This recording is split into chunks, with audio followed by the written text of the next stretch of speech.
आम्ही सगळेजण बोलण्यास उत्सुक आहोत. माझी माताजींना विनंती करते, की त्यांनी त्यांचा आम्हाला सुंदर क्लास सुरू करावा म्हणून. Thank you. हरे कृष्ण. ओम अज्ञानतिमिरन्धस्य ज्ञानाञ्जनशलाकया चक्षुरुन्मिलितं येन तस्मै श्रीगुरुवे नमः. श्रीचैतन्यमनोभीष्टं स्थापितं येन भूतले स्वयं रूप कदा मह्यं ददाति स्वपदान्तिकं. वन्देऽहं श्रीगुरु श्रीयुतापदकमलं श्रीगुरून् वैष्णवांश्च श्रीरूपां साग्रजातां सहगण ललिता श्रीविशाखान्वितांश्च. हे कृष्ण करुणा सिन्धु दीनबन्धु जगत्पते गोपेश गोपिका कान्त राधाकान्त नमस्तुते. तप्त काञ्चन गौराङ्गी राधे वृन्दावनेश्वरी वृषभानुसुते देवी प्रणमामि हरिप्रिये. वाञ्छाकल्पतरुभ्यश्च कृपा सिन्धुभ्य एव च पतितानां पावनेभ्यो वैष्णवेभ्यो नमो नमः. हरे कृष्णा कृष्णा कृष्णा हरे हरे, हरे राम राम राम हरे हरे. हरे कृष्णा. माताजी आवाज येतोय ना? हरे कृष्णा. हां, येतोय, येतोय. चांगला येतोय. हा. हरे कृष्णा. बारामती वैष्णवी समिती आयोजित आजच्या प्रवचन शृंखलेमध्ये आपल्या सर्वांचं हार्दिक स्वागत. आजच्या माझ्या प्रवचनाचा विषय आहे महात्मा विदुर. भगवंत भगवद्गीतेत सांगतात, यदा यदा हि धर्मस्य ग्लानिर्भवती भारत अभ्युत्थानम अधर्मस्य तदात्मानं सुजाम्यहम. जेव्हा जेव्हा आणि जेथे जेथे धर्माचरणाचा ऱ्हास होतो तेव्हा तेव्हा हे भारता मी अवतीर्ण होतो. जेव्हा धर्माचा नाश होतो तेव्हा साधूंचे रक्षण करण्यासाठी भगवंत अवतरित होतात. भगवान श्रीकृष्ण सुद्धा या भूतलावर अवतरित झाले आणि त्यांनी 10 वर्ष वृंदावनामध्ये लीला केल्या. पण या वृंदावनामधील लीला म्हणजे पूतना वध असो, तृणावर्त वध असो किंवा रासलीला असो, गोवर्धन असो, कालियामर्दन असो, इतक्या सुंदर लीला आहेत की त्या ऐकताना आपण तल्लीन होऊन जातो. या कृष्ण लीला आपल्याला तल्लीनता देतात आणि इतका प्रेमरसाने भरलेल्या, ओथंबून भरलेल्या या लीला आहेत.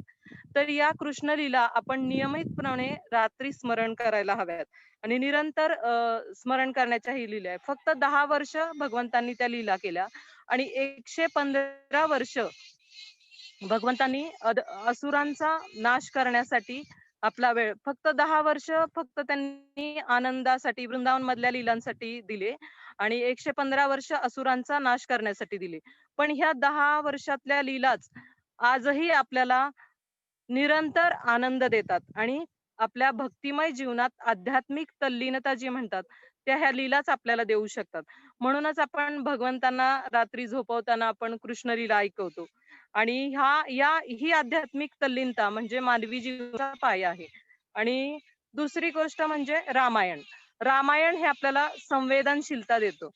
रामाच्या सीतेचे जे लीला आहेत किंवा भरतांचं बंधुप्रेम असल किंवा लक्ष्मणांची सेवा वृत्ती असल, या सगळ्या गोष्टी आपल्याला संवेदनशीलता देतात आणि महाभारत आपल्याला सतर्कता देते. बघा, द्रौपदी वस्त्रहरण असल, पांडवांच्या जीवनातील अनेकानेक संघर्ष असोत, या गोष्टी आपल्याला तल्लीनता नाही देत. कारण जर प्रभावशाली ज्ञानी असे लोक जर सभेमध्ये असतील आणि त्या सभेमध्ये जर द्रौपदीचं वस्त्रहरण होऊ शकत असेल तर ह्या कथा आपल्याला तल्लीनता देणार नाहीत, तर त्या आपल्याला सतर्कता देतात. वेगवेगळे रस आहेत महाभारतामध्ये. बिभत्स रस असेल, करुण रस असेल, शौर्य रस असेल, असे वेगवेगळे रस आहे. म्हणजे प्रत्येक ग्रंथाची एक मानसिकता असते. तर त्या मानसिकतेला अनुसार जर आपण त्या ग्रंथांचा अभ्यास केला तर आपण त्या ग्रंथ चांगल्या रीतीने समजू शकतो आणि अधिकाधिक चांगले आपण त्यात रसास्वादन करू शकतो. समजा आता भागवताची मानसिकता आहे प्रेम. त्या प्रेमाने जर आपण ती मानसिकता समजून घेऊन जर आपण भागवत वाचलं तर आपण त्यांचं रसास्वादन अधिक चांगल्या प्रकारे करू शकतो. आताच मी सांगितले की महाभारतामध्ये वेगवेगळे रस आहेत. बीभत्स रस असेल, शौर्य रस असेल आणि मग हे आपल्याला माहित असतं ना, तर आपण ते ग्रंथ चांगल्या रीतीने वाचू शकतो. स्वतःच्या परिवारातले लोक होते ना तिथं वस्त्रहरणाच्या वेळेस. मग अशा कथा ऐकल्यानंतर तल्लीनता न येता डोळ्यातून रक्ताचे अश्रू येतील. असे संघर्षमय जीवन आता भारतात पहिल्यापासून पाहतो, की भारतामध्ये आपल्या म्हणजे जी संस्कृती आहे, त्याच्या पूर्वीपासून संध्याकाळी प्रत्येक गावामध्ये रामायण, महाभारत यातल्या कथा ऐकण्यासाठी लोकं एकत्र जमत. ही संस्कृती आपल्याला मिळाली. कितीही संकट आली, कितीही प्रलोभन आली, तरीही आपले पूर्वज त्यातून टिकून राहिले. कारण आपली संस्कृती आणि महाभारत, रामायण, अ, भागवतम, भगवद्गीता यातील ज्ञानामुळे ती तरून गेली. त्यामुळं त्यांनी धर्म कधी सोडला नाही. त्यामुळं आपण आजही महाभारतावर चर्चा करत आहोत आणि धर्म परिवर्तन जर होत असेल ना, तर त्या लोकांचं सगळ्यात मोठं दुर्दैव म्हणजे ते महाभारत, रामायण, भगवद्गीता, भागवतम यासारख्या आपल्या महत्त्वाच्या ग्रंथापासून वंचित होतात. त्यामुळं धर्म परिवर्तन करणाऱ्या लोकांचं हेच खेदजनक गोष्ट आहे. आज आपण विदुरांविषयी चर्चा करणार आहोत.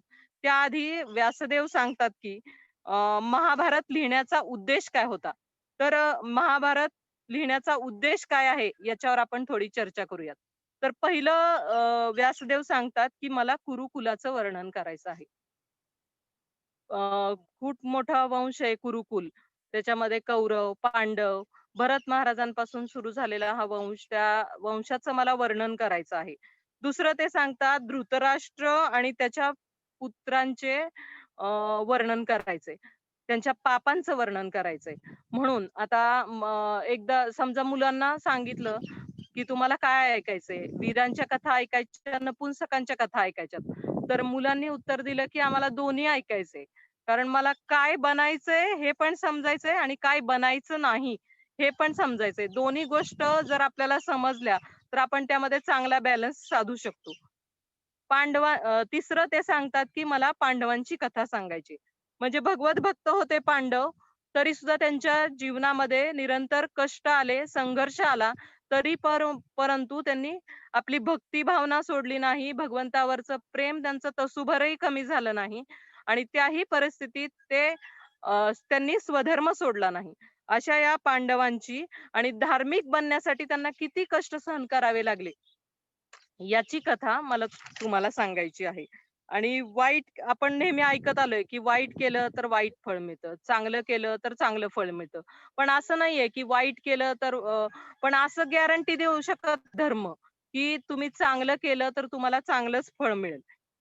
धर्म याची गॅरंटी देत नाही. कारण धर्म ही काही एक धार्मिक कृत्य नाहीये. आपण पांडवांच्या जीवनातून पाहू शकतो. त्यांच्या जीवनात अनेक संकट येते. धर्म म्हणजे किती जरी संकट आली ना, तरी आपण नेहमी लक्षात ठेवलं पाहिजे, की आपण धर्माच्या मार्गावरून च्युत होता कामा नये. त्यासाठी आपल्याला पांडवांच्या जीवनाचा आपण अभ्यास केला, तर आपल्याला हे लक्षात येईल. आता द्रौपदीचं आपण पाहू शकतो, की द्रौपदीचे सर्व पुत्र मारले गेले. पण त्यांना अनेक संघर्ष आले. लाक्षागृह दहन असेल, अ, किंवा विष दिलेलं असेल भीमाला, द्रौपदीचं वस्त्रहरण असेल, द्यूत प्रसंग असेल, या अनेक संघर्ष आले. पण तरी सुद्धा ते जीवन एक संघर्ष आहे आणि त्यांनी स्वधर्म सोडला नाही. न झेलता ते प्रत्येकाला असं वाटतं, की संकट जरी जीवनात आली ना, तरी मी ती न झेलता पार करून जाईल. पण जो महाभारताला समजेल, तो जीवनातील संघर्षांना सामोरं जाण्याची, सहन करण्याची शक्ती महाभारतामुळे आपल्याला मिळेल. नंतर ते सांगतात, की चौथं, की मला गांधारीच्या धर्मशीलतेवर चर्चा करायची आहे. गांधारी अगदी धर्मनिष्ठ होती. पतीसाठी तिने आयुष्यभर डोळ्याला पट्टी बांधली आणि पतिव्रता म्हणून ओळखली झाली. तिच्या आयुष्यात एक 2-3च चुका झाल्या असतील, पण त्याचे गंभीर परिणाम तिला आयुष्यभर भोगावे लागले. त्या गांधारीच्या धर्मशीलतेची चर्चा महाभारतात करायची आहे. 5वं ते सांगतात, की मला कुंतीची सहनशीलता, दृढता आणि सहनशक्ती याच्याविषयी करायची आहे. मागच्या माझ्या लेक्चरमध्ये मी कुंती महाराणीविषयी, तिच्या आलेल्या जीवनातील संकटांविषयी, त्यांनी केलेल्या प्रार्थनांविषयी आपल्याबरोबर चर्चा केली आहे. आणि या द्रौपदीच्या कुंती महाराणींच्या प्रार्थना ही स्वीट राईस प्रमाणे. स्वीट राईस करायला आता आपण म्हणतो तांदूळ किती घेणार, साखर किती घेणार, दूध किती घ्यायचं, किती वेळ उकळायची, म्हणजे ते परिश्रम वेगळे आहेत. ती नुसतं चाखणं गोष्ट वेगळी आहे आणि ते करणं, ते प्रयत्न करणं, ती खूप वेगळी गोष्ट आहे. म्हणजे स्वतःच्या जीवनात ते अ, कुंती महाराणींनी ते संकट झेलली आणि त्यानुसार वर्तन केलं आणि त्या प्रार्थना कुंती महाराणींच्या तरीही त्या सदोदित संकटांची भगवंतांना मागणी करतात. कारण त्यातून त्यांना भगवंतांविषयी कारण संकट आल्यावरच आपण चांगलं स्मरण करतो म्हणून. तर त्या नुसत्या प्रार्थना नाहीयेत, तर त्यांची स्ट्रगल आहे पूर्ण आयुष्याची. 6वं त्यांना सांगायचंय, की कृष्णांची महानता वर्णन करायची. प्रत्येक प्रसंगात भगवंत कसे पांडवांच्या बाजूने उभे राहिले आणि भगवंतांमुळेच त्यांच्या जीवनात वेगवेगळ्या प्रसंगात कुरुक्षेत्रावरची लढाई असो किंवा दुर्वास मुनी आलेला प्रसंग असो किंवा द्रौपदीचं वस्त्रहरण असो, अशा अनेकानेक प्रसंगामध्ये भगवंतांची महानता किंवा राजसूय यज्ञ असो, प्रत्येक ठिकाणी भगवंतांची महानता वर्णन करण्याचा व्यासदेवांनी प्रयत्न केलेला आहे. आणि 7वं ते सांगतात, की मला विदुरांच्या प्रज्ञेचं वर्णन करायचंय. विदुर म्हणजे परमेश्वराच्या आपल्या हृदयातील परमात्म्याच्या आवाजाप्रमाणे आहे. आपल्याला परमात्मा सतत आपल्याला प्रत्येक गोष्टीचं स्मरण करून देत असतो. प्रत्येक गोष्टीतून, हृदयातून तो आपल्याला आवाज देत असतो. पण आपण इतके अहंकारी असतो, की आपण तो आवाज ऐकत नाही किंवा तो आवाज दडपून टाकण्याचा प्रयत्न करतो. शेवटच्या क्षणापर्यंत आपण अ, त्या परमात्मा आपल्याला आवाज देत राहतो, पण आपण त्याला ठोकरत जातो. पण परमात्मा आवाज करणे सोडत नाही. शेवटच्या क्षणापर्यंत आपल्याला साथ देत राहतो. त्याप्रमाणेच विदुर धृतराष्ट्राला शेवटच्या क्षणापर्यंत उपदेश देत राहिले. तरी परंतु त्यांनी सल्ले घ्यायला धृतराष्ट्राला खूप आवडायचं, पण ते सल्ले आत्मसात करणे हे त्याला कधीच जमलं नाही. तरी पण विदुरांनी शेवटच्या क्षणापर्यंत त्यांना मार्गदर्शन करणं सोडलं नाही आणि एका परम मित्राची भूमिका त्यांनी त्यांच्या जीवनात बजावली, धृतराष्ट्रांच्या जीवनात. तर या विदुरांविषयी आपण आज चर्चा करणार आहोत. पहिल्यांदा आपण पाहूयात, की विदुरांचा जन्म कसा झाला. तर विदुर हे पूर्वजन्मात यमराज होते. मांडव्य नावाचे एक ऋषी होते. त्यांच्या आश्रमामध्ये एकदा चोर शिरले आणि आश्रमामध्ये चोर शिरल्यानंतर जेव्हा राजाला हे कळलं, की त्यांच्या आश्रमात राजाला माहित नव्हतं आश्रम आहे वगैरे. राजाला फक्त एवढं समजलं, की एका ठिकाणी हे चोर लपून बसलेले आहेत आणि त्या ठिकाणाची जेव्हा राजा आणि त्याचे सैनिक झडती घ्यायला आले, तेव्हा चुकून त्यांनी चोरांबरोबर मांडव्य ऋषींनाही पकडलं आणि राजाने या चोरांना शिक्षा दिली आणि ती पण देहांताची शिक्षा, फासावर लटकवण्यास सांगितलं. आणि राजाला माहित नव्हतं, की हे ऋषी आहेत म्हणून. आणि जेव्हा ते त्यांना फासावर न्यायला लागले लटकवण्यासाठी, तेव्हा राजाला कोणीतरी येऊन सांगितलं, की हे चोर नाहीयेत, तर हे मांडव्य ऋषी आहेत आणि त्यांचा यात काहीच दोष नाहीये. मांडव्य ऋषींना मग त्यांनी अगदी फासावर घेतलेल्या क्षणाला सोडून दिलं आणि मग मांडव्य ऋषी राजाला काहीच बोलले नाहीत. पण ते यमराजांच्या द्वारी गेले आणि यमराजांना त्यांनी प्रश्न विचारला, की माझा गुन्हा काय? मला ही शिक्षा का म्हणून झाली? तर मग यमराज सांगतात, की तुम्ही लहान असताना तुम्ही एका मुंगीच्या आरपार एका काठीचं सुईचं टोक तिच्या आरपार घुसवलं होतं आणि तिला मरण यातना दिल्या. पण तुम्ही लहान होता, अजाण होता, त्यामुळं तुम्ही अजाण होता त्यामुळे तुम्हाला ते पाप त्या क्षणी समजलं नाही आणि त्या पापाची प्रतिक्रिया म्हणून तुम्हाला मरणाच्या क्षणापर्यंतच्या यातना तुम्ही लहान होता म्हणून तुम्हाला यातनं सोडलं गेलं. मग मांडव्य ऋषी म्हणतात, लहान असताना अजाणता केलेल्या छोट्याशा पापाची तुम्ही मला एवढी शिक्षा दिली, तर तुम्हाला पापावर न्यायदान करण्याचा तुम्हाला हक्क राहत नाही. म्हणून तुम्हाला एका असा तुम्हाला पृथ्वीवर जन्म घ्यावा लागेल आणि दासीपुत्र म्हणजे दासीपुत्राच्या रूपात तुम्हाला जन्म घ्यावा लागेल. जिथं तुम्हाला आता जज करण्याचा अधिकार राहणार नाही. आणि मग त्यांनी विदुर म्हणून एका दासीच्या पोटी जन्म घेतला. आर्यमा नावाच्या देवतेने तोपर्यंत जोपर्यंत विदुर इथे होते, तोपर्यंत त्यांनी हे कार्य पाहिले. आपण पाहतो की महाभारतामध्ये 2 ठिकाणी यमराजांनी अवतार घेतला. एक म्हणजे युधिष्ठिर महाराजांच्या रूपात, धर्मपुत्र या नात्याने युधिष्ठिर महाराजांच्या रूपात आणि दुसरं म्हणजे विदुरांच्या रूपात. पण विदुर हे शास्त्रांचे जाणकार होते, तर युधिष्ठिर महाराज हे शस्त्राप्रमाणे आहेत. शास्त्र जाणण्यात हे तरबेज होते आणि दोघेही धर्मनिष्ठ, धर्माला अनुसरून वर्तन करणारे होते. कुरूंच्या वंशाचा विस्तार खंडित झाला होता. जेव्हा अंबिका आणि अंबालिका यांच्यावर कुरूचा विस्तार करण्याची जबाबदारी जेव्हा आली, तेव्हा सत्यवतीने व्यासदेवांना आमंत्रित केले, की जेणेकरून अंबिका आणि अंबालिकाला त्यांच्या मार्फत पुत्रप्राप्ती होईल. आणि मग व्यासदेव आल्यानंतर अंबिका सुरुवातीला तिच्या बरोबर आली, पण अंबिका बरोबर जेव्हा संग झाला, तेव्हा ती व्यासदेवांना पाहून भयभीत झाली त्यांच्या तेजामुळं आणि तिने डोळे मिटले. त्यामुळे त्यांना अंधपुत्राची प्राप्ती झाली. आणि दुसरी म्हणजे अंबालिका, ती पांढरी फटक पडली आणि त्यांना योग्य रीतीने त्यांची सेवा करू शकली नाही. त्यामुळे त्यांना पांडू नावाचा नेहमी आजारी असणारा असा पुत्र झाला. आणि मग तिसऱ्या वेळी मात्र त्यांना व्यासदेवांसमोर जाण्याचे धैर्य झाले नाही. म्हणून त्या दोघींनी कुशलतेने एका दासीला व्यासदेवांकडे पाठवलं. ही दासी एकदम निष्णात होती आणि तिने व्यासदेवांची अतिशय चांगल्या प्रकारे सेवा केली. आणि व्यासदेवांनी आपल्या हृदयात भगवंतांना आमंत्रित केले. व्यासदेव हे प्रकांड पंडित आणि ज्ञानी होते आणि त्या ज्ञानाचा वारसा या दासीला आपल्या पुत्राच्या रूपाने मिळाला आणि विदुरांचा जन्म झाला.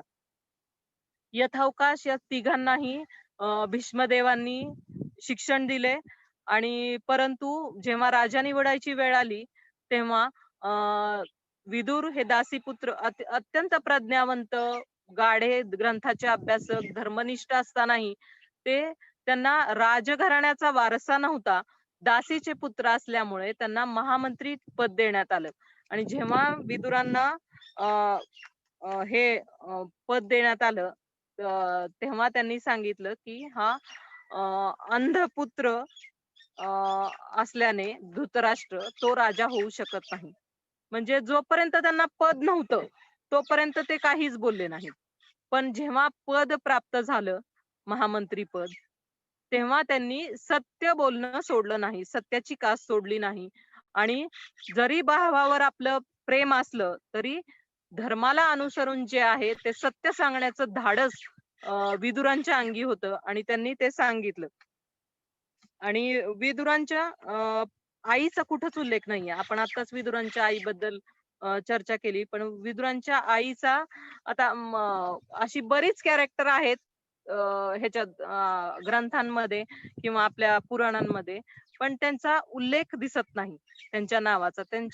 आता त्यांचा मुलगा महामंत्री झाला, पण त्यांचं कार्य पण त्यांचा नावाचा उल्लेख नाही. आपण ह्याच्यामध्ये चैतन्य चरितामृत मध्ये पण पाहतो, सार्वभौम भट्टाचार्यांच्या पत्नीचं नाव नाही, आपण शाठी माता असं म्हणूनच त्यांचं नाव आलंय सगळीकडे चैतन्य चरितामृत मध्ये. त्यामुळे त्यांच्या नावाचा उल्लेख नाही. आणि निर्भय, पारदर्शी आणि बुद्धिमान, प्रामाणिक असं हे विदुरांचं चरित्र होतं. आणि जेव्हा राजनिवडीची वेळ होती, तेव्हा विदुरांनी अत्यंत स्पष्ट वक्तेपणाने अंध असल्यामुळे धृतराष्ट्राला आपण राजा करू शकत नाही हे सांगितलं. आणि हा धर्माधिष्ठित निर्णय आणि त्यांनी घेतला. आणि दुसऱ्याला वाईट वाटेल म्हणून मी हे कसं बोलू असं त्यांचं नव्हतं. जे धर्माला अनुसर आहे ते इझिली सत्य विदुर बोलत असत. आणि ते कधीच षडयंत्री नव्हते. रामदास स्वामी म्हणतात, की पहिले ते हरिकथा निरूपण, दुसरे ते राजकारण आणि तिसरे ते सावधपण सर्वांगी. हे तीनही गुण विदुरांमध्ये प्रचूर मात्रेमध्ये होते. म्हणजे आध्यात्मिक तल्लीनता असायला हवी, सेन्सिटिव्हिटी म्हणजे इतरांप्रती सहिष्णुता असायला हवी आणि तिसरं म्हणजे पॉलिटिकली अलर्ट. म्हणजे राजकारणात जाणं नव्हे तर अलर्ट असलं पाहिजे पॉलिटिक्स मध्ये सुद्धा. आणि कारण पॉलिटिक्स मधील राजकारणातील जे निर्णय आहेत त्याच्या सर्वांच्याच जीवनावर परिणाम होतो. त्यामुळं हे तीनही गुण विदुरांच्याकडे प्रचूर मात्रेमध्ये होते. आणि पांडव आणि विदुर यांना अनेक संघर्षांना जीवनात तोंड द्यावे लागेल. नेहमी आपण जीवनात सुखाची अपेक्षा असते आपल्याला. संकट कुणालाच नको असतात. प्रभुपाद नेहमी सांगायचे आपल्याला, की खरं सुख काय आहे?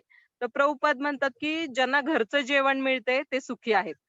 किंवा दुसरं ते सांगायचे, की ज्याला नोकरीसाठी प्रवास करून जावं लागत नाही ना, त्यांचं जीवन सुखी आहे. आणि ज्यांच्या डोक्यावर कर्ज नाही, अशा 3 प्रकारचे लोक सुखी आहेत.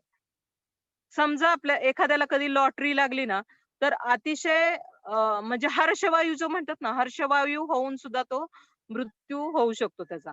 म्हणजे अतिशय सुख पण चांगलं नाही, अतिशय दुःख आता तर आपण पाहतो, की प्रत्येकाला म्हणजे कोणालाही हार्ट अटॅक येऊ शकतो किंवा सिंगल म्हणजे 3 व्यक्ती मागे एखाद्या व्यक्तीला ब्लॉकेज असतात हार्ट्समध्ये. म्हणजे प्रत्येकाला वेगवेगळे प्रॉब्लेम आहेत. तर या संकटांना आपण कसं झेलायचं किंवा आपली मानसिकता कशी दृढ ठेवायची? आपण मध्ये पाहिलं की अभिनेता सुशांत सिंग राठोडने आत्महत्या केली. पण किंवा एका म्हणजे आध्यात्मिक गुरूंनी दुसऱ्या ह्याच्यातल्या म्हणजे आध्यात्मिकतेचा वारसा असणाऱ्या व्यक्तीने पण आत्महत्या केली. मग अशा वेळेस आपण पाहतो की मानसिकतेमध्ये परिणाम. मग लोक लगेच कमेंट्स करू लागतात, की का असं घडतंय? म्हणजे आध्यात्मिक वारसा असताना पण असं का लोक वाटतंय? पण त्या क्षणापर्यंत तो कसा व्यक्ती आला, ते आपण पाहत नाही कधीच. तो व्यक्ती कसा त्या निर्णयापर्यंत आला किंवा त्याला काही प्रॉब्लेम असू शकतात का? हे आपण लगेच कॉमेंट द्यायला आपण रिकामे असतो. पण ही सहिष्णुता, हे प्रेम, इतर जीवांप्रती करुणा येण्यासाठी आपल्याला ह्या ग्रंथांची अतिशय निकड आहे. त्यामुळे ह्या ग्रंथांचा आपण अभ्यास केला पाहिजे. आपण पाहत होतो, की ह्यांची राज्य निवड झाल्यानंतर परत पुढे पंडू महाराजांना जेव्हा अ, वनवासात गेले, तेव्हा तिथे त्यांचं निधन झालं आणि पतीच्या निधनाचं दुःख कुंती महाराणींना होतं. खरं तर पतीच्या निधनानंतर सुद्धा ते आश्रमामध्ये आश्रमवासियांप्रमाणे वनात सुद्धा खूप चांगलं जीवन आनंदात कंठित करू शकले असते. कारण फळे, फुले, निसर्गातलं वातावरण, ऋषींचं सानिध्य, त्यांचं मार्गदर्शन हे सगळे आनंदमय जीवन त्यांच्यासाठी होतं. परंतु जरी त्यांच्यासाठी ते आनंदमयी जीवन होतं, तरी पण एक क्षत्रिय असल्या कारणानं त्यांचा स्वधर्म होता, की त्यांनी आपल्या राजदरबारात जाऊन आपले शिक्षण घेऊन, राज्य हातात घेऊन राज्य चालवणं हे त्यांचं कर्म होतं. त्यामुळं तेथील ऋषींनी त्यांना मार्गदर्शन केलं, की तुम्ही अ, हस्तिनापूरला परत जायला हवं. पण हस्तिनापूरला जेव्हा परत जायचं आहे, तेव्हा कुंती महाराणांना काळजी वाटत होती, की माझी मुलं अनाथ आहेत. माझ्या पतींचं निधन झालंय. मी असहाय्य आहे. मी तिथं कशी जाऊ? पण त्यांनी जोपर्यंत तुम्ही तिथं जाणार नाही आणि त्या परिस्थितीला जोपर्यंत तुम्ही फेस करणार नाही, तोपर्यंत चिंता करण्यात अर्थ नाही आणि तुमचं जीवन हे सेवेसाठी आहे. इथं तुम्ही आश्रमवासियांचं जीवन जगू शकत नाही, असा ऋषीमुनींनी त्यांना सल्ला दिला.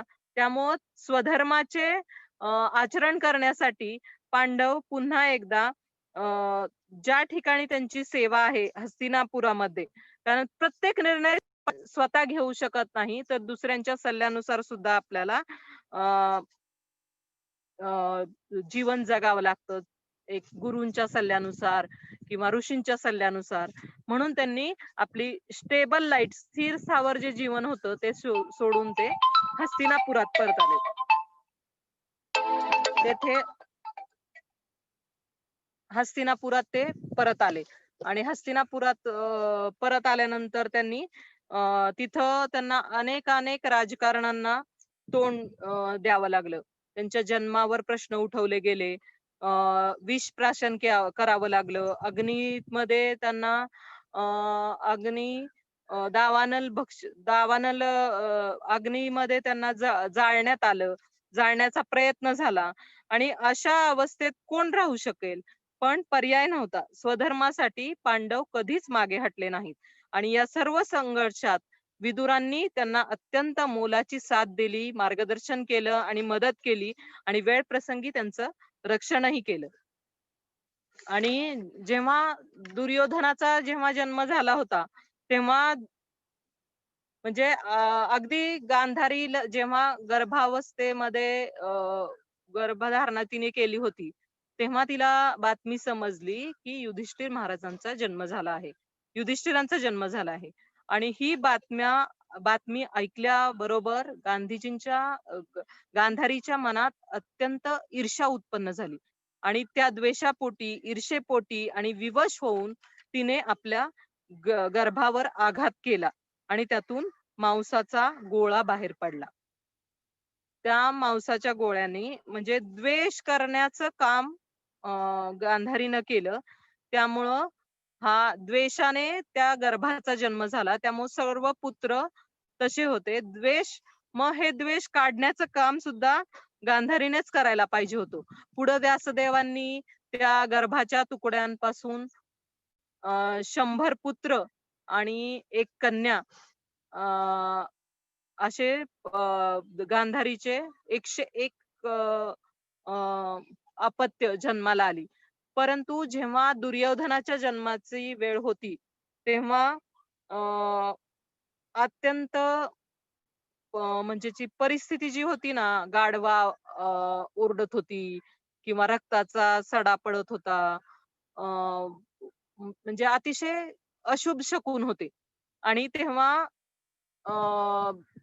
विदुर सांगतात धृतराष्ट्राला की या पुत्राचा तू त्याग करायला हवा, कारण जन्मचिन्ह, शास्त्र आणि लोकानुभव आणि प्रमाणानुसार तुझ्या वंशाच्या नाशाला हा पुत्र कारणीभूत होणार आहे आणि तुला पुढे 99 पुत्र आहेत.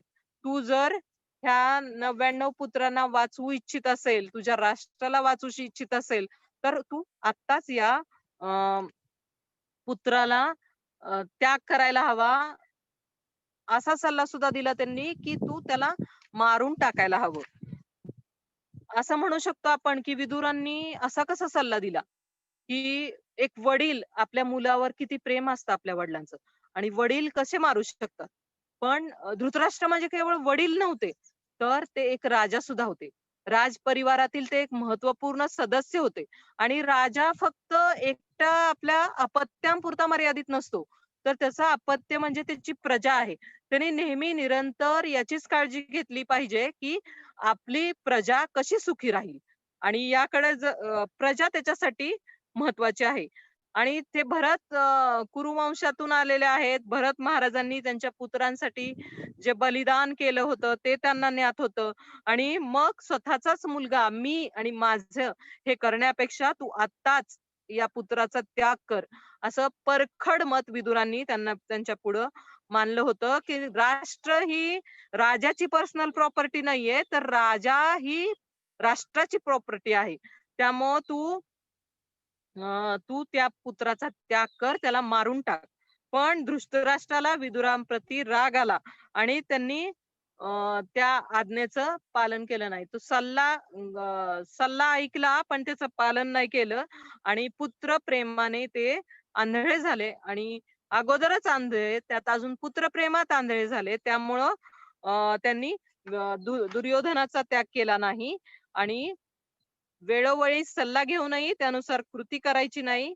पण विदुरांच्या बोलण्यात शक्ती होती, प्रभाव होता आणि सत्य होते. तरी ते त्यांना वारंवार समजावत राहिले. खरं तर राजाला जर पुत्रमोह झाला तर राष्ट्राचा नाश होतो. एखाद्या गृहस्थाने जर पुत्राचा त्याग केला, पुत्रमोह केला तर गृहस्थ परिवाराचा नाश होतो. 40 वर्षाचा 4 वर्षाचा मुलगा, लहान मुलगा जर वैराग्याची गोष्ट करत असेल ना, तर तो आळशी आहे असं समजावं. आणि जर 80 वर्षाचा म्हातारा जर प्रधानमंत्री होण्याची गोष्ट करत असेल, तर ते किती आसक्त आहे हे आपण ओळखायला पाहिजे. यावरून आपण हे शिकू शकतो, की पुत्रमोहाने एक राजा आहे, त्यांनी पुत्रमोह न करता प्रजेच्या हिताची काळजी घेतली पाहिजे नेहमी. आणि शास्त्रातल्या निर्णयाचा आपण कसा पण वापर करू शकत नाही. शास्त्रातील नियम हे प्रत्येकासाठी अ, प्र असं प्रत्येक जण त्याचा वेगवेगळा अर्थ काढू शकत नाही. असं कोणी म्हणू शकेल, की 5 पांडव त्यांची एकच पत्नी का? किंवा कृष्णाने 16,000 पत्नी का केल्या?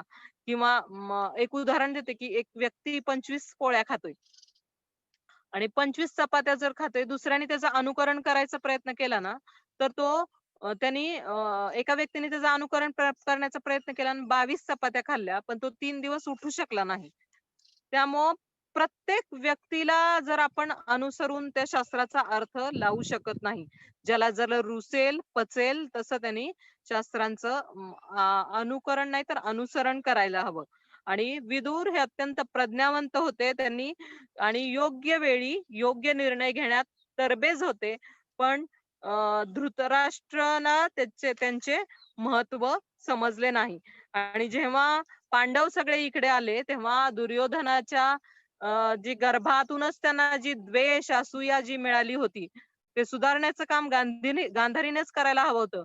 परंतु तो द्वेष दिवसागणिक वाढत गेला आणि एक दिवस दुर्योधनाने भीमाला एकांतात बोलवून त्याला जे त्याचं खाण्याचं वेड आहे ते ओळखून त्याला विष दिले खाण्यामधून आणि खाण्यामधून विष दिल्यानंतर मग त्याला बांधून पाण्यात सोडून दिले.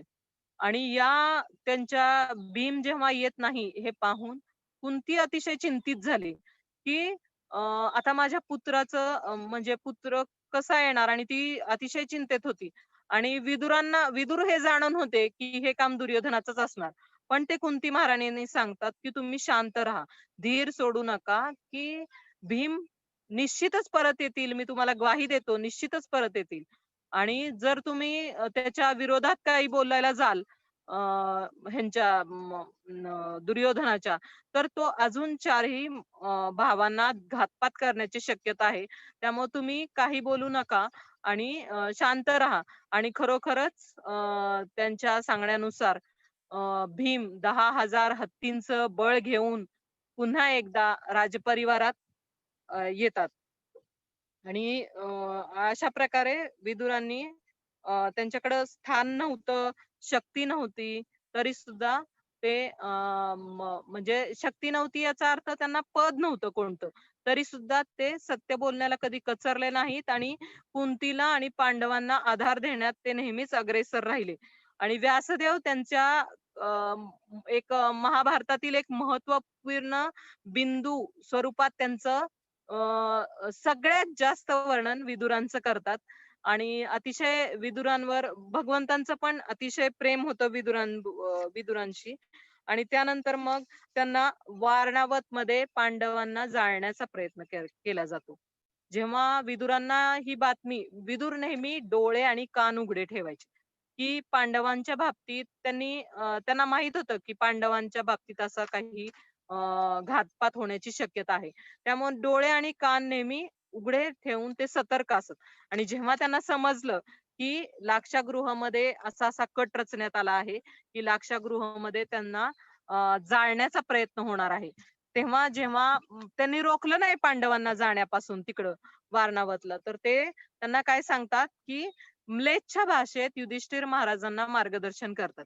युधिष्ठिर महाराजांना म्लेच्छ भाषेत ते सांगतात, की माणूस आता केवळ शस्त्रांनीच मरतो असं नाही. आणि ते अजून सांगतात, की जंगलाला वणवा लागल्यानंतर सरपटणारे जे प्राणी आहेत, ते बिळात लपून बसतात. मोठमोठे प्राणी मारले जातात, पण सरपटणारे प्राणी आहेत ते बिळात लपून बसतात, त्यामुळे ते मारले जात नाहीत. आणि हा म्लेच्छ भाषेत सांगितल्यामुळं कुंती महाराणींना सुद्धा त्यांचा या संताचा अर्थ समजत नाही. पण युधिष्ठिर महाराज हे खूप हुशार असतात आणि ते ओळखतात की अ, युधिष्ठिर महाराज ओळखतात त्यांचा संदेश. आणि जेव्हा ते वारणावतला जातात तेव्हा ते पाहतात तिथं पुरोचन नावाचा एक व्यक्ती असतो. सुदैवाने तिथं एक निषाद जातीची एक महिला आणि 5 त्याचे पुत्र आलेले असतात त्या क्षणी. आणि मग विदुरांनी त्यांच्याबरोबर तिथं एक खोदकाम करणारा माणूस पण पाठवलेला असतो. तो पण सांकेतिक भाषेत तोच विदुरांचा संदेश की जंगलाला जेव्हा वणवा लागतो तेव्हा मोठमोठे प्राणी मारले जातात, पण सरपटणारे प्राणी मात्र बिळात लपून बसतात. हा संदेश त्यांना ऐकवतो आणि मग त्यांना समजतं की हा विदुरांचाच माणूस आहे. आणि मग तो एक भुयार खोदतो आणि भुयार खोदल्यानंतर ज्या दिवशी आग लागायची आहे त्याच्या आदल्याच दिवशी आग लावून आणि विदुर हा सुद्धा संदेश त्यांना देतात की तुम्ही तुमच्या मरणाची वार्ता लगेच करू नका. कारण तुमच्या मरणाची म्हणजे मरणाची वार्ता अ, कळू दे सगळ्यांना आणि सगळीकडे ती पसरू दे. आणि सगळीकडे ती वार्ता जर पसरली, तर मग तुम्हाला पळून जाण्यात आणि अज्ञातवासात राहण्यास तुम्हाला सुकर राहील. कारण तुम्ही लगेच इथं कारण आत्ताच तुम्हाला जाळून मारण्याचा प्रयत्न झालाय. त्यामुळे त्यांना त्या भ्रमात राहू द्या, की तुम्ही मेले आहात या भ्रमात. मग ते भुयारातून निसटतात पांडव आणि पांडव भुयारातून निसटतात. बरोबरच नावेमध्ये पण एक व्यक्ती असतो. तो सुद्धा विदुरांचा संदेश ऐकवतो. जंगलाला वणवा लागणार आहे. तेव्हा हिंस्र प्राणी मरण पावतात, पण मोठमोठे प्राणी मरण पावतात, पण सरपटणारे प्राणी स्वतः बिळात लपून बसतात, स्वतःचा जीव वाचवतात. आणि हे सांगितल्यानंतर त्यांना ते समजतं की हा सुद्धा विदुरांचा व्यक्ती आहे. आणि मग त्या संकटातून त्यांची सुखरूप सुटका होते. आणि अज्ञातवासात ते लपून राहतात पांडव. आणि इकडे धृतराष्ट्र वगैरे त्यांची क्रियाकर्म करतात. अजाणता जर अशी कुणी क्रियाकर्म केली, म्हणजे जिवंत असताना सुद्धा, तर त्या ज्या व्यक्तीची क्रियाकर्म केली आहेत ना, त्या व्यक्तींना प्रचंड शक्ती प्राप्त होते.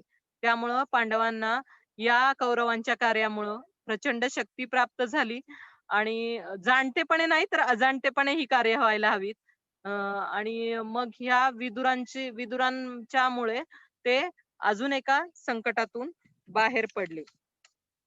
त्यानंतर जेव्हा पांडवांनी खांडव प्रस्थमध्ये मोठा महाल बांधला, तेव्हा दुर्योधनाला परत त्यांच्याविषयी असूया वाटायला लागली. आणि द्यूत खेळण्यासाठी त्यांना आमंत्रित करायचे होते. कारण त्यांनी द्यूत खेळण्यासाठी सुद्धा असा महाल बांधला होता, की त्याच्यामध्ये वातावरणच असं होतं, की त्या निराशाजनक असं वातावरण होतं त्याच्यामध्ये. आणि द्यूताला आमंत्रण देण्यासाठी सुद्धा त्यांनी विदुरांना पाठवलं. आणि विदुरांच्या डोळ्यामध्ये इतका खेद होता. त्यांना माहित होतं, की दुर्योधनाची कपट वृत्ती, धृतराष्ट्राची कपट वृत्ती, याच्याशी ते राजनीती, याच्याशी ते जाणून होते. आणि त्यांनी जेव्हा पांडवांना हा निरोप दिला, तेव्हा त्यांनी सांगितलं सुद्धा, की निरोप देणं हे माझं काम आहे. पण तो स्वीकारायचा की नाही हे सर्वस्वी तुमच्यावर अवलंबून आहे. म्हणजे त्यांना त्या गोष्टींची जाण होती, की कसे पांडवांचा नाश होऊ त्या द्यूत क्रीडेमध्ये त्यांना कसं फसवलं जाऊ शकतो. मग तरी सुद्धा युधिष्ठिर महाराजांनी त्या द्यूताचं आमंत्रण स्वीकारलं. आणि जेव्हा ते द्यूत क्रीडा खेळण्यासाठी जेव्हा तिथं गेले, तेव्हा हारत गेले सर्व. आणि कारण त्या फासे सुद्धा जरासंधांच्या हाडांपासून बनवलेले होते. ते जरासंधांच्या हाडापासून बनवलेले असल्यामुळे भीमाला पाहून ते फासे सुद्धा थरथरायचे आणि चुकीचे डाव पडत होते. आणि त्यामुळं ते द्यूतक्रीडेत हारले गेले. आणि तरी सुद्धा शकुनी, दुर्योधन, दुःशासन यांनी आठवण करून दिली, की तुझ्या पत्नीला डावावर लाव.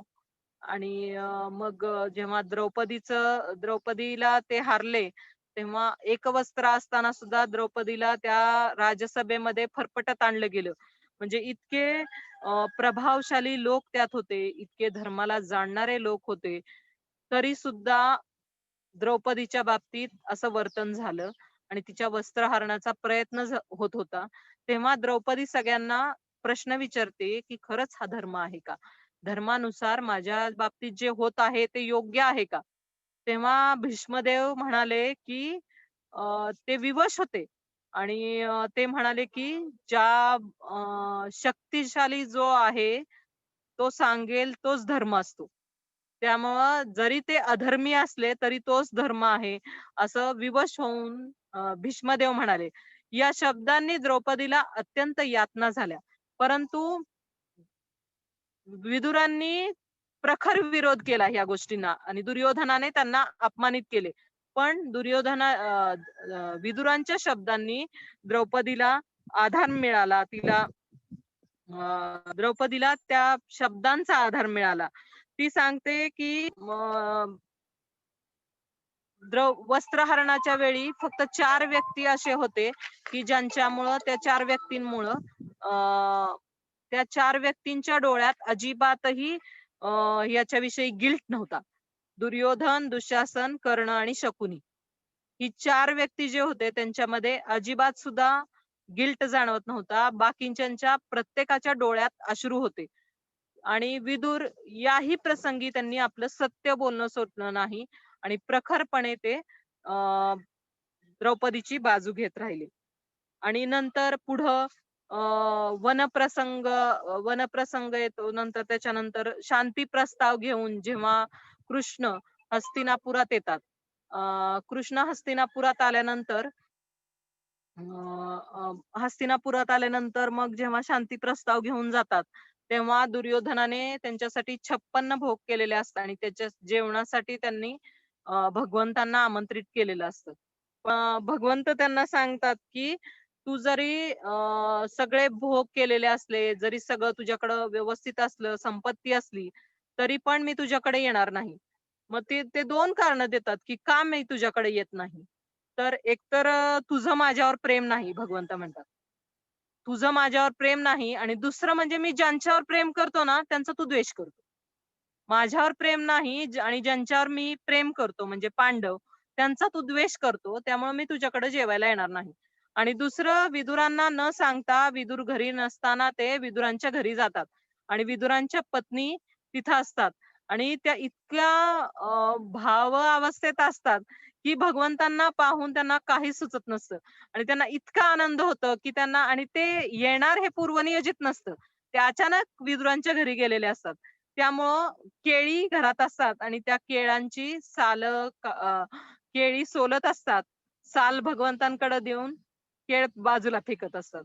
अशी खूप साऱ्या साली त्यांनी भगवंतांना खायला दिल्या आणि केळाचा ढीग मागे पडला होता आणि भगवंत जातात त्यांच्या भगवंत परत निघून जातात आणि विदुर घरी येतात तेव्हा म्हणतात त्या विदुरांना जेव्हा समजतं की भगवंत आपल्या घरी गेलेत ते लगोलग तिकडे जाण्यासाठी निघतात आणि जेव्हा घरी येतात आणि पाहतात तर भगवंत गेलेले आहेत आणि जेव्हा विदुराणीला ते विचारतात की तू काय दिलं भगवंतांना तर ती म्हटली मी केळी दिली घरात केळी होती आणि ही काय म्हटलं साली खाऊन पडल्यात भगवंतांनी केळी खाल्लेल्याच्या आणि ती बघती तर तिथं केळांचा ढीग पडलेला असतो मग त्यांच्या लक्षात येतं की मी भगवंतांना अ, त्या साली खायला घातल्यात. म्हणून तर आपण एका भजनात म्हणतो बघा, "रुखे साक विदुर घर खायो, ऐसे प्रेम पुजारी राधे श्याम श्याम श्याम." म्हणजे भगवंत हे अन्नाचे भुकेले नाहीयेत, तर तुमच्या भावाचे प्रेमाचे भुकेले आहेत. ज्यांनी विदुरांच्या घरच्या केळीच्या साली भक्षण केल्या. म्हणून आपण पाहू शकतो, की भगवंत हे कसे भावग्राही आहेत. आणि विदुरांवर किती प्रेम आहे भगवंतांचं, की एका भक्तावर भगवंतांचं किती प्रेम असतं, हे आपण या गोष्टीवरून जाणू शकतो. दुसऱ्या वेळी मात्र जेव्हा ह्याच्या आधी सुद्धा पांडव जेव्हा गेलेले असतात 12 वर्ष द्यूतक्रीडेनंतर वनवासात 13 वर्ष, 12 वर्ष वनवास आणि 1 वर्ष अज्ञातवास. तेव्हा सुद्धा विदुर त्यांना विनंती करतात, की पहिल्या वेळी लाक्षागृहात जेव्हा जाळण्याचा प्रयत्न केला, तेव्हा कुंती देवी आल्या होत्या तुमच्याबरोबर. पण आता त्या वयस्कर झालेल्या आहेत आणि त्यांना वयस झालेल्या असल्यामुळं त्यांना आता वनवासाचं दुःख नको. मी त्यांचा रक्षण करीन. तुम्ही प्लीज तुमच्या आईला इथं ठेवून जावा. आणि त्यांनी 13 वर्ष त्यांची पत्नी आणि त्या आणि पांडवांच्या आईची म्हणजेच कुंती महाराणींची काळजी घेतली. आणि त्यांच्या पत्नीने सुद्धा खूप प्रेम दिलं कुंती महाराणींना आणि त्यांची सेवा केली. म्हणजे आपण हे पाहू शकतो, की विदुरांनी कसं कुंती महाराणींना संरक्षण देऊन पांडवांच्या बाजूनी कार्य केलं.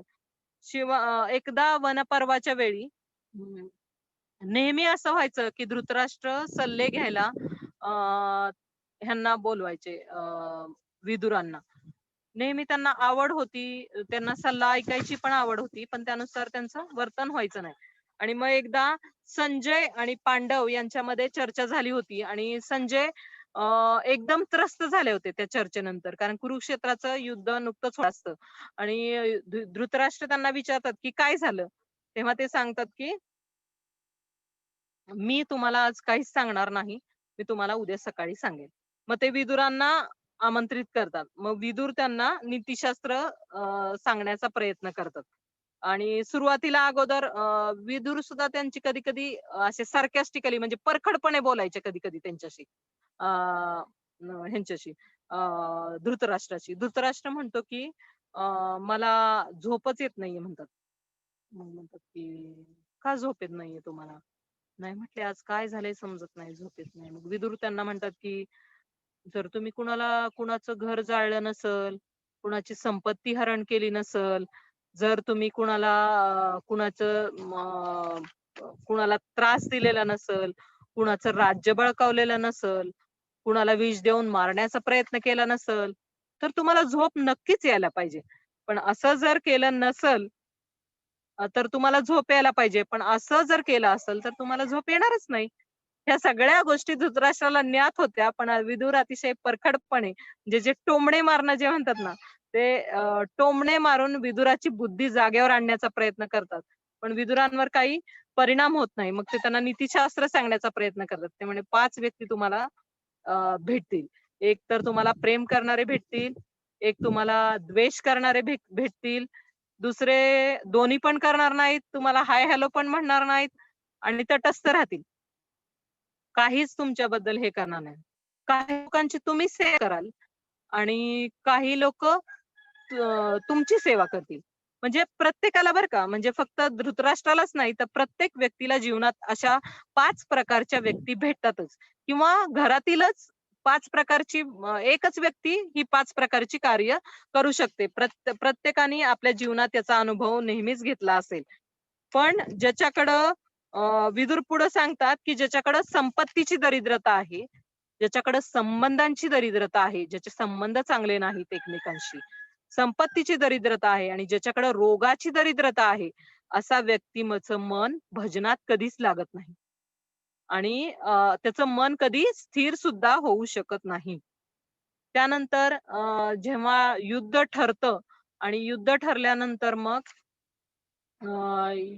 युद्ध प्रसंग होणार असल्यानंतर मग भीष्म अ, वगैरे जे बाकीचे जे आहेत, भीष्म असतील किंवा अ, नंतर हे असतील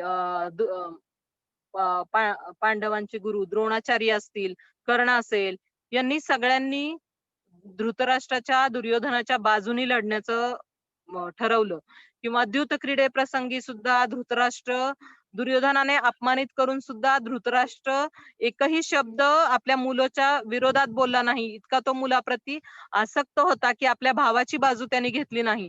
यावरून यांनी ओळखलं, की विदुरांनी हा व्यक्ती बदलणारा नाही.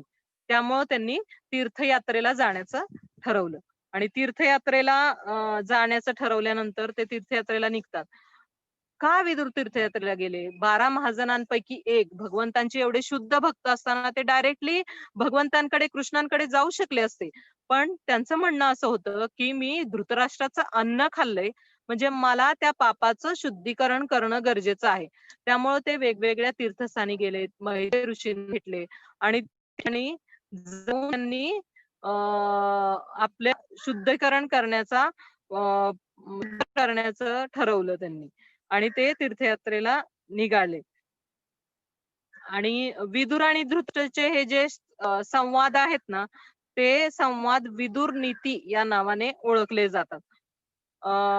धृतराष्ट्र जेव्हा ते तीर्थयात्रेला गेले, तेव्हा तीर्थयात्रेला गेल्यानंतर त्यांची उद्धवांशी भेट झाली आणि उद्धव त्यांना सांगतात, की त्यांचं कसं जेव्हा भगवंतांनी स्वधागमन केलं, तेव्हा धृतराष्ट्र तीर्थाटनालाच होते आणि तीर्थाटनाला गेल्यावर त्यांना समजलं, की भगवंतांचं स्वधाम गमन झालेलं आहे आणि भगवंतांनी स्वधाम गमनाच्या वेळी उद्धव सांगतात, की त्यांनी तुमचं स्मरण केलं.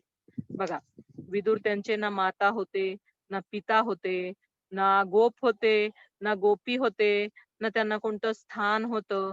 तरीही आता भगवंत तर स्वतःच्या धामात, स्वतःच्या प्रिय भक्तांच्या सहवासात जाणार आहेत. तरी सुद्धा भगवंतांनी विदुरांची आठवण काढली त्या क्षणाला. म्हणजे विदुर किती महत्वाचे आहेत हे आपण आणि त्यांचं कसं आपण अनुसरण करणार पाहिजे हे या कथेतून शिकू शकतो. आणि जेव्हा विदुरांनी हे ऐकलं, की भगवंतांनी त्यांचं जातेवेळी ते शुद्ध झाले आणि शुद्ध झाले आणि त्यांना भगवंतांविषयीचं प्रेम त्यांना जाणवलं. बघा, कथा उपस्थित असल्यावर समजा आपल्याला म्हणाले तुझ्यावर खूप प्रेम आहे, तर ते एक म्हणजे ते असं समोज एक एटिकेट आहे म्हणून भगवंत म्हणले असतील. पण उपस्थित नसताना जेव्हा ते एखाद्या भक्ताचा उल्लेख करतात, तेव्हा आपण पाहू शकतो की तो भक्त किती महत्वपूर्ण आहे. आणि त्यानंतरही जेव्हा ते तीर्थयात्रेवरून परत येतात, तेव्हा ते ठरवतात की एक चान्स नाही घालवायला पाहिजे, की आपण त्या ह्यांनी आपण धृतराष्ट्राचं अजून एकदा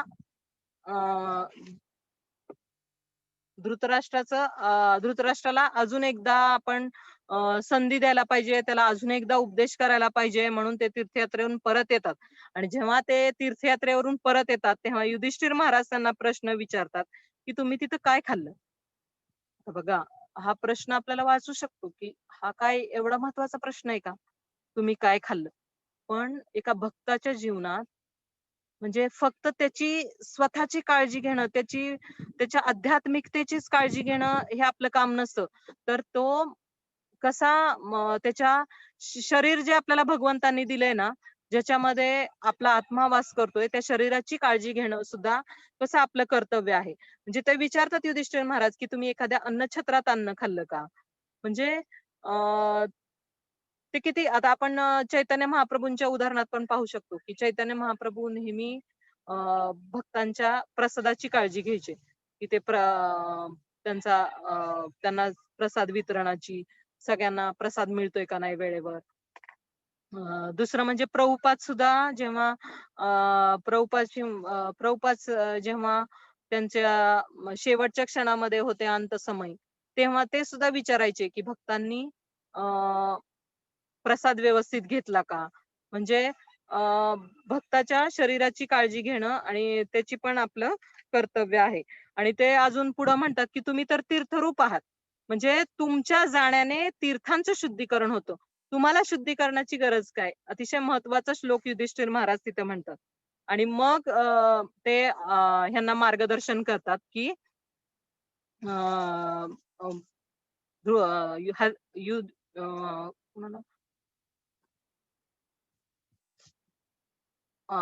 धृतराष्ट्राला ते मार्गदर्शन करतात, की तुम्ही 18 वर्ष अजून राज्य करत आहात इथं. म्हणजे कुरुक्षेत्रातील युद्धानंतर 18 वर्षानंतर त्यांनी अजूनही तुम्ही ह्या म्हणजे भीमा फेकलेल्या तुकड्यावर तुम्ही जगत आहात आणि 18 वर्ष म्हणजे तुम्ही किती तुमची राज्याबद्दलची आसक्ती आहे आणि तुम्ही एखाद्या कुत्र्याप्रमाणे फेकलेल्या तुकड्यावर तुम्ही जगत आहेत.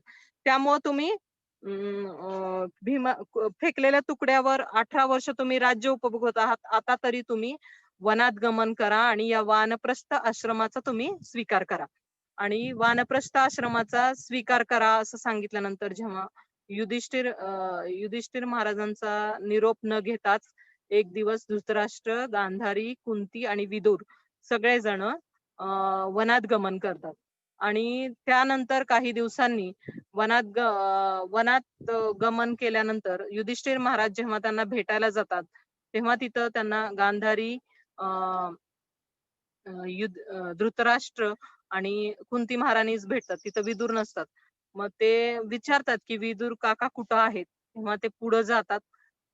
ते सांगतात की ते पुढे आहेत, अजून ते तपश्चर्या करीत आहेत. आणि मग तपश्चर्या करीत आहेत असं सांगितल्यानंतर मग ते पुढे जातात. आणि पुढे गेल्यानंतर मग तिथं त्यांना अतिशय कृश अवस्थेत विदुर दिसतात. अगदी शरीराची हाडं काढं झालेली असतात.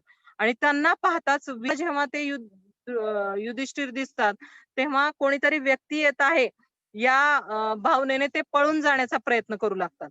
पण युधिष्ठिर त्यांना हाक मारून सांगतात की मी युधिष्ठिर आहे, तुमचा पुत्र आहे. आणि मग ते असं म्हटल्यानंतर ते थांबतात. आणि युधिष्ठिर महाराज त्यांना आलिंगन देतात, काकांना आलिंगन देतात. आणि त्या क्षणी विदुरांच्या शरीरातून त्यांचा आत्मा बाहेर पडतो आणि युधिष्ठिर महाराजांच्या शरीरात प्रवेश करतो. आणि विदुरांचा अशा प्रकारे देहत्याग येतो. आणि मग युधिष्ठिर महाराज त्यांचे अग्निसंस्कार करण्याच्या तयारीतच असतात. तेवढ्यात आकाशवाणी होते की तुम्ही यांचे अग्निसंस्कार करू शकत नाही, कारण त्यांची चेतना ही संन्यासाची आहे. त्यामुळं संन्यासाची ज्यांना मोक्ष मिळाला आहे अशा संन्याशाप्रमाणे त्यांची समाधी बनवली जावी. त्यांना त्याप्रमाणे त्यांच्या शरीराचं जतन करण्यात यावं. बघा, काही काही व्यक्ती संन्यासी पण असतात, पण त्यांची चेतना संन्यासाच्या स्तरापर्यंत आलेली नसती. त्यामुळं ते सांगतात की तुम्ही माझा अग्निसंस्कार करा. तुम्ही आमचं संन्यासांप्रमाणे त्यांचं समाधी करू नका आमची. कारण कसं होतं, जर अशा व्यक्तींची जर समाधी केली, ज्यांची चेतना संन्यास स्तरापर्यंत आली नाहीये, त्यांची जर समाधी केली, तर तो व्यक्ती, त्या व्यक्तीचा जो आत्मा आहे त्या शरीराशी आसक्त राहतो. हे माझे डोळे आहेत, जोपर्यंत त्या शरीराचं विघटन होत नाही तोपर्यंत हे माझे डोळे आहेत, हे माझे कान आहेत, हे माझे तोंड आहे, असं त्या शरीराशी आसक्त राहतो. आणि त्याला इकडं पण नाही. आणि शरीर अजून असल्यामुळे त्यांचा मोक्ष मिळण्याचे त्यांना चान्सेस नसतात. त्यामुळं असं त्याप्रमाणे तरी पण विदुरांची म्हणजे गृहस्थ धर्मी असून सुद्धा त्यांची संन्यासाच्या स्तरापर्यंत त्यांची चेतना उन्नत होती. बिभीषण, अक्रूर किंवा आपण विदुर यासारख्या व्यक्तींना नेहमी अशा चिखलात जसं कमळ उमलतं ना, तर त्यांना आजूबाजूला सगळे अधर्म होता. अधार्मिक लोकांचं राज्य होतं. तरी सुद्धा ते अधार्मिक लोकांचं राज्य असून सुद्धा तरी सुद्धा त्यांनी आपली भक्तिभावना नेहमी दृढ ठेवली आणि सतत चांगल्या गोष्टींचा सल्ला देण्यातच ते व्यग्र राहिले आणि धर्माच्या मार्गावरून त्यांनी स्वतःचं पतन केलं नाही. आणि प्रतिकूल परिस्थितीत सुद्धा ते अग्रक्रमण करत राहिले. कधी-कधी आपल्याला सुद्धा एकट्याला भक्ती करावी लागेल. आता आपण भरत महाराजांचं बघितलं, की भावस्तरावर भरत महाराज होते. तरी पण ते एका हरणाच्या पिल्लाशी आसक्त झाले आणि त्यांना पुन्हा एकदा हरणाचा जन्म घ्यावा लागला. जडभरताचा म्हणजे जन्माच्या चक्रातून त्यांना सुटता आलं नाही तोपर्यंत. कारण त्यांना सल्ला देणारा असा विदुरांसारखा परममित्र नव्हता. त्यामुळं कधी-कधी आपल्याला सुद्धा एकटं भक्ती करण्याची गरज भासू शकते. त्यावेळी आपल्या सोबत विदुरांसारखे असे हितचिंतक मित्र असणं गरजेचं आहे. किंवा आपल्याला आपले गुरु सुद्धा सदोदित मार्गदर्शन करत असतात. पण आपणच आपल्या गोष्टींशी इतके अटॅच असतो, की आपण गुरूंना सुद्धा गुरूंची आज्ञा सुद्धा लक्षात घेत नाही. शुद्ध भक्त हे नेहमी सामान्य भक्तांना मार्गदर्शनच करीत राहतात. पण आपली बुद्धी ही निदान माझी तरी, की धृतराष्ट्राच्या बुद्धीसारखी आहे. आपण सल्ले ऐकतो, पण आपण ते आचरणात आणण्यास चुकतो. त्यामुळं गुरूंचं मार्गदर्शन आणि त्यांचं सल्ले ऐकण्यासाठी एक परम मित्र आपल्या जीवनात असणं अत्यंत आवश्यक आहे. आणि विदुरांसारख्या शुद्ध भक्तांचं आपण अनुकरण करण्याचा नाही, तर अनुसरण करण्याचा प्रयत्न केला पाहिजे. आणि धृतराष्ट्राप्रमाणे आसक्त होण्याचा नाही, तर आपण अफेक्शनेट म्हणजे प्रेमळ होण्याचा प्रयत्न करायला हवा. एवढं बोलून मला बोलण्याची संधी दिली त्याबद्दल मी बारामती वैष्णवी समितीचे आभार मानते आणि धन्यवाद सर्वांना.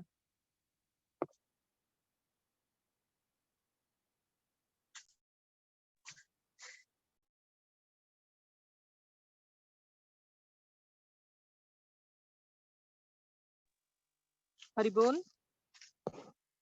अनंगोपी माताजी.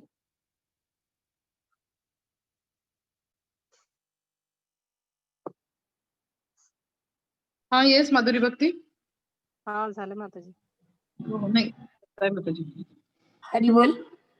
एक मिनिट माताजी थांबा जरा एकच मिनिट. जगदाय माताजी हरी बोल.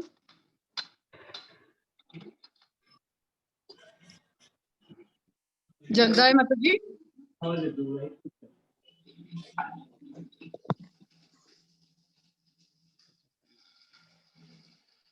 हरी बोल.